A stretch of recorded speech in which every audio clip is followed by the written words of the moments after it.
I've been through some dark times in my life, some seasons of suffering, seasons of sorrow. And in the midst of that, I have read the book of Job, I don't know how many times, at least 24 times. My favorite chapters are chapter 1, chapter 2, and chapter 42. Now, you know the story of Job. Job was a good man.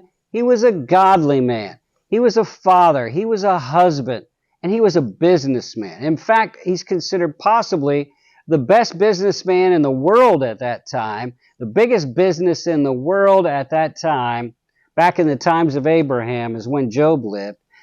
Big businessman, but one day he lost it all. Satan and God had a little duel going on. Would Job worship God even if he lost everything? And so God said, you can touch him, you can attack him, you can just don't touch his body. So Satan went to work. Job lost all his oxen, all his goats, all his sheep, all his donkeys, all his camels, his servants. His entire business is destroyed in one day. And then the next day, and his children are killed on that day. And then the next day, he wakes up and he's covered in painful, pussy, swollen boils.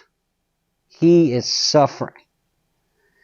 And you read chapter 3 to chapter 41, and he goes through this time. He just wants an explanation. What did I do wrong? Why am I suffering? When God does show up, God doesn't give him an explanation, but God gives him an exploration and a revelation of how big God is and how God created the universe and how big just creation of the earth was.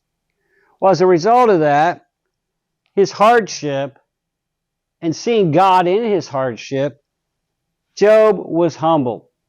And because he was humbled, he experienced several blessings. I want you, if you're suffering, to get as blessed as you possibly can. I want your suffering to be the doorway to blessing in your life. And it can be. And there's different types of blessings that we see in the Bible for persons who suffer and do it right and end up more humble as a result. Job, we see in verse 2, got a bigger view of God. He said, now I know nobody can thwart your plans. God, you're bigger than anybody or anything. He got a bigger view of God. Sometimes when we're suffering, we get to see God just be as big as he really is. He got a smaller view of himself. He said, what was I talking about? I was accusing you of things. I didn't even know what I was talking about. It's what you are, who you are, what you do, it's beyond me. He got a smaller view of himself. Those are blessings. A bigger view of God gives you more faith.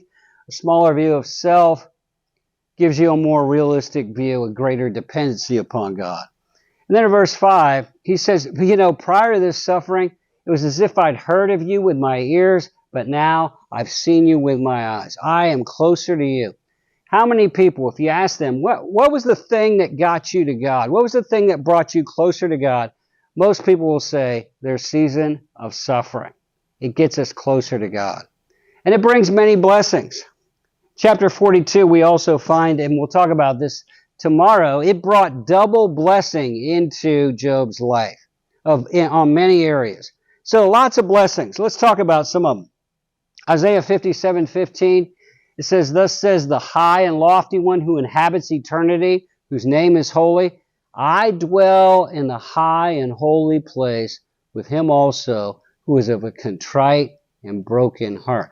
You want to get, where's God at? God is with the humble. God is with the humble. You will experience nearness to God, unlike you had before, if you know how to take your suffering and turn it into worship. He experienced nearness to God, and God says, I dwell in the high and holy place with him also of a humble and contrite spirit, to revive the spirit of the humble. God can revive your spirit. God can renew your spirit. Going through a season of suffering and doing it with God, doing it right, you can end up with a revived spirit. Another blessing is greater grace. James 4, 1 Peter 5. God resists, God opposes, God stands against the proud, but gives grace to the humble. Hey, the thing you want in life is grace. It's God's undeserved favor and the blessings that come with that favor. All sorts of blessings come into your life when you're experiencing the grace of God. It's like showers of blessing in your life. That's what grace is. But if you've got pride in your heart, hardness in your heart, God will resist you. God will stiff arm you. God will oppose you. God will, in essence, the word means be your enemy. You don't want that. But He gives grace to the humble. You can experience God's grace when you allow your hardship to bring humility into your life. The last one is higher exaltation.